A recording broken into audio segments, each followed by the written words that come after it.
What's up, guys? I'm back again with another type R video. My name is Zach. Some of you guys have been following me for a really long time. Some of you guys may be new to the channel, so I appreciate you guys taking time to watch. Today we're going to be installing the XDI fuel pump. A quick rundown of the car. It's a full bolt-on essentially, a Mitsubishi drop-in turbo, PRL intake, PRL intercooler, 271 exhaust in the rear. I am running an E20 beta tune through K-Tuner actually, and have been doing a lot of beta testing with the big turbo and the software for that. After we're done installing the pump, I will go ahead and start up the car, and I'm really just going to be data logging the idle and the startup to see kind of how the car reacts. The whole point of me filming these videos is to give everybody that POV shot that I might not have been able to see on YouTube somewhere.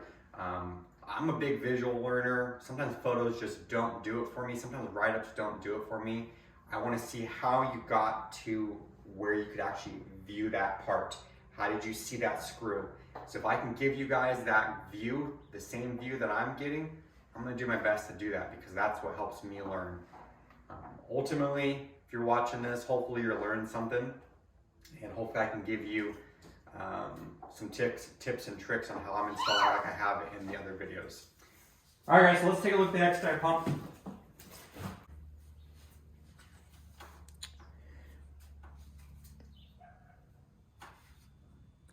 It's a pretty basic setup. This will replace the high pressure fuel pump right on top of the engine. Hoping it's a relatively easy install. As you guys saw in my last video, XDI, or one of my old videos, XDI actually recommends that you drill out the high pressure fuel line to 5/64. We did the hard part. We already took care of that. That's the hardest part of this, if you actually follow the directions. So.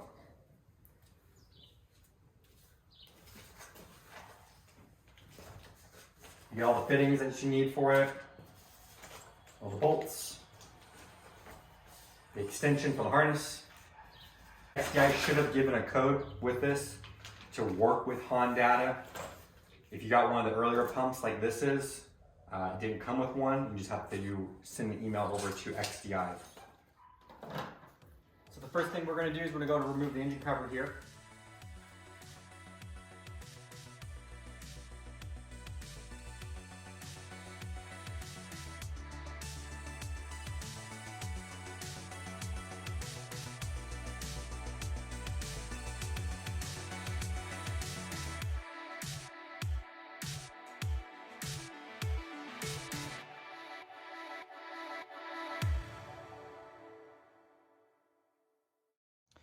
Okay, so once you guys go ahead and remove the engine cover, one of the first things you guys are going to see is the actual foam, you could say an insulation essentially, for the OEM fuel pump. So you're going to take that off, and you will expose the OEM fuel pump. A couple things I'm going to suggest doing ahead of time is go ahead and disconnect the battery, for one. The next thing I'm going to do is I'm going to go ahead and undo this clip right here. And we're going to go ahead and pull off some of these vacuum lines and create some extra room.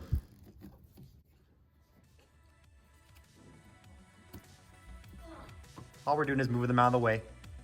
We're not necessarily disconnecting them at all. We're just creating a little more breathing room, just like that. For those of you who know, this is the high pressure fuel pump for the OEM. You'll see two fuel lines attached to it. This is the low pressure line. As you can see, that it starts out as metal and then goes into basically a rubber tubing. And then you'll see the high pressure fuel line right here. It's all metal. That's the line that we already drilled out to 5/64. Go and check out the previous video, a couple videos back, for more information on that.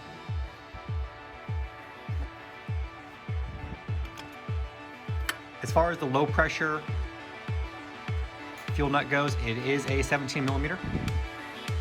You'll use that. And then you'll use a 19 millimeter to go ahead and loosen up the high pressure fuel nut.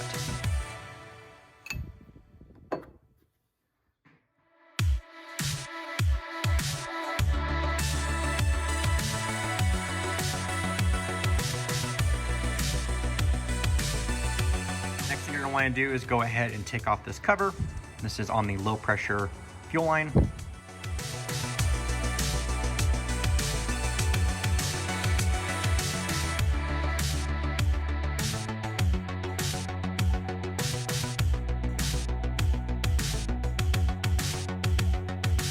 we go and pull it off, I'm going to go ahead and take the 17mm, loosen this up.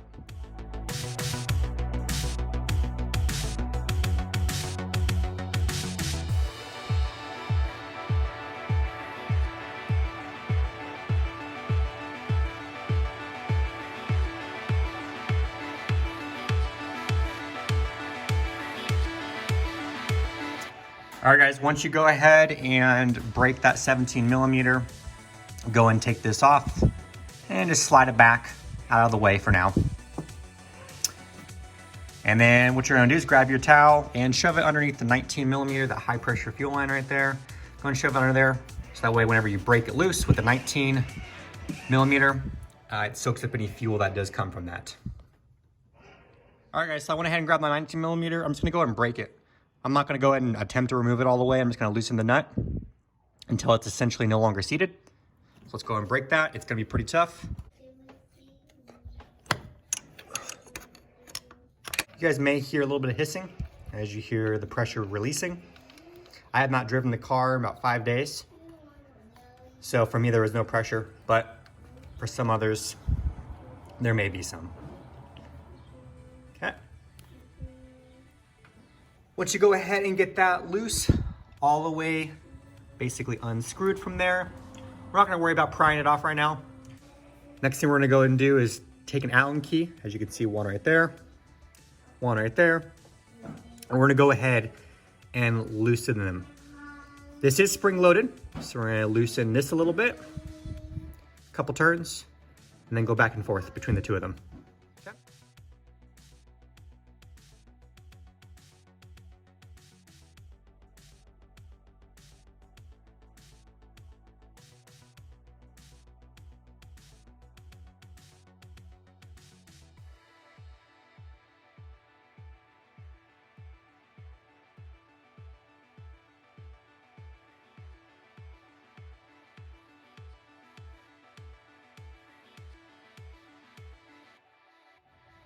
So we got one out, and like I've mentioned in my last install videos, guys, make sure you guys have a magnet. It makes everything 10 times easier. Keeps you from having to drop your nuts down in the engine bay. We all know what happens when you drop your nuts down there. It gets a little toasty and uncomfortable. You don't know if it's gonna chew up the engine. Sorry, bad dad joke. All right, guys, so we've taken off the two Allen nuts that were holding on the high pressure fuel pump. So as you'll notice, it's pretty loose. Really, the only thing that's holding it on right now is the fact that we still have that high pressure fuel line seated. Something I'm gonna suggest for you guys is you'll see this sensor bracket right here. Notice that how it's movable.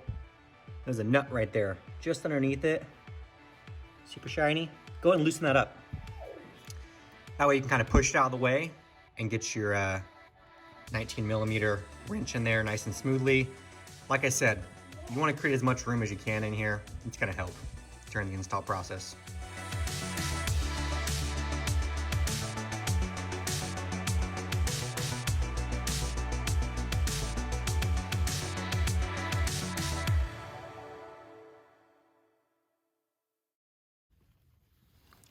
Quite a bit.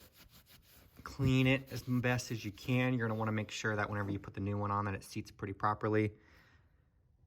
Go ahead and clean that on the inside as well. Make sure nothing gets in there though.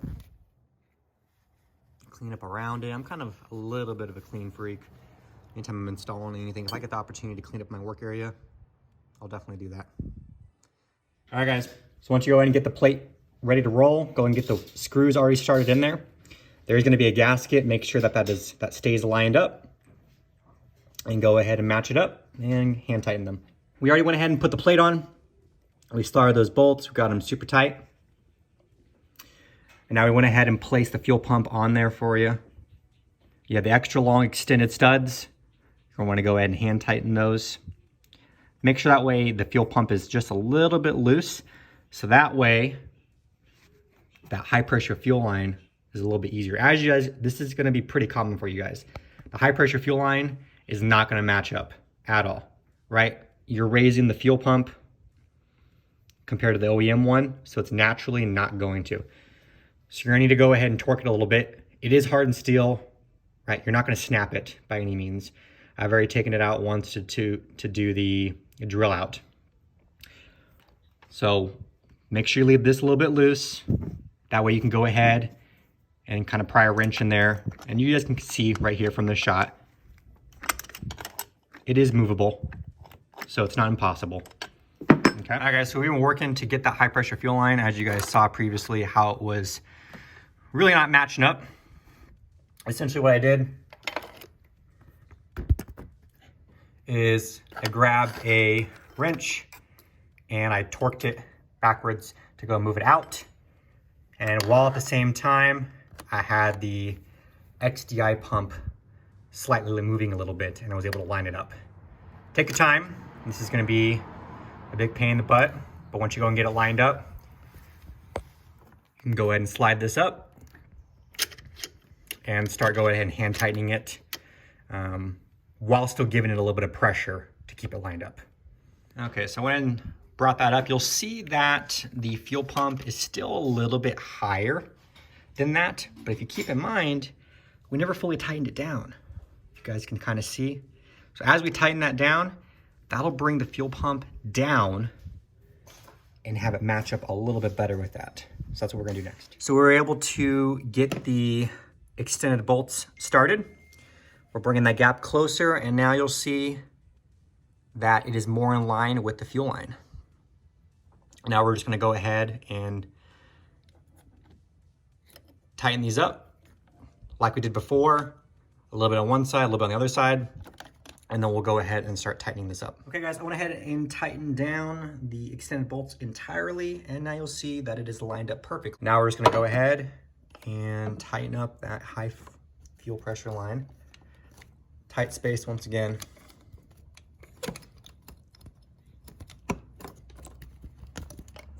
All right guys, so I went ahead here and snugged up that 19mm high pressure fuel line. So that's all good to go. The next thing you're gonna go ahead and do is, remember earlier, you had to take out the low pressure fuel line portion.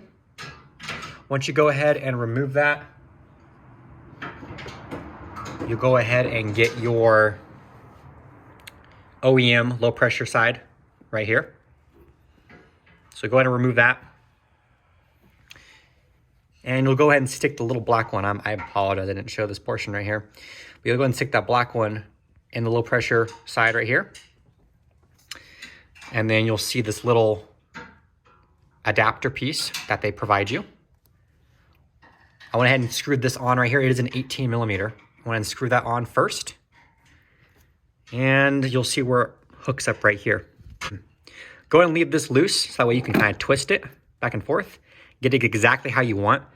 I went ahead and actually pulled the low pressure hose out. It originally ran through here.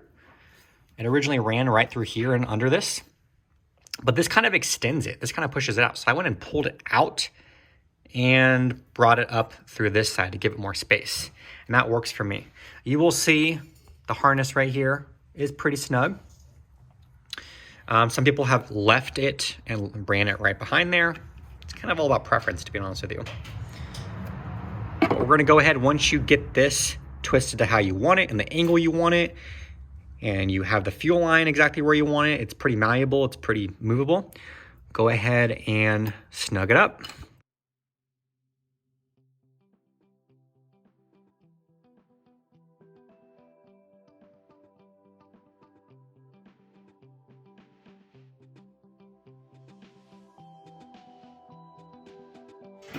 And the last thing I'm going to show you guys is XDI is kind enough to provide an extension on the harness. You'll notice that the OEM harness right here, this is the OEM harness right there, would not actually hook up. So they provide you this extension. So go ahead, it's pretty simple. Only one way you can go in, which plug it in and go ahead and tuck it. Triple check the tightness on your high pressure fuel line. That's where it's most likely to leak. Go ahead and check these with the 18 millimeter. Go make sure you plug your harness back in.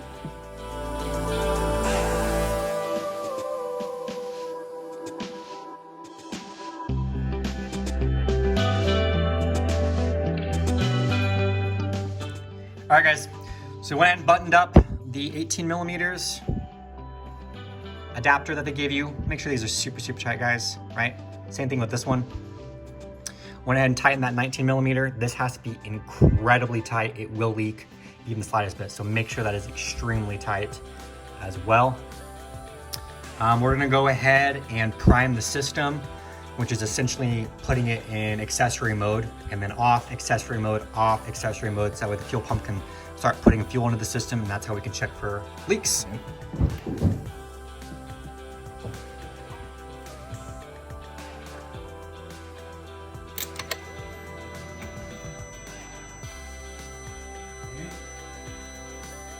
Dry as a whistle.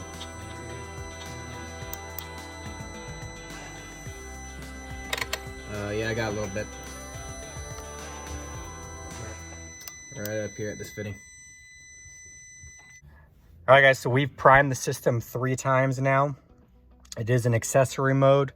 After 3 primes, no leaks.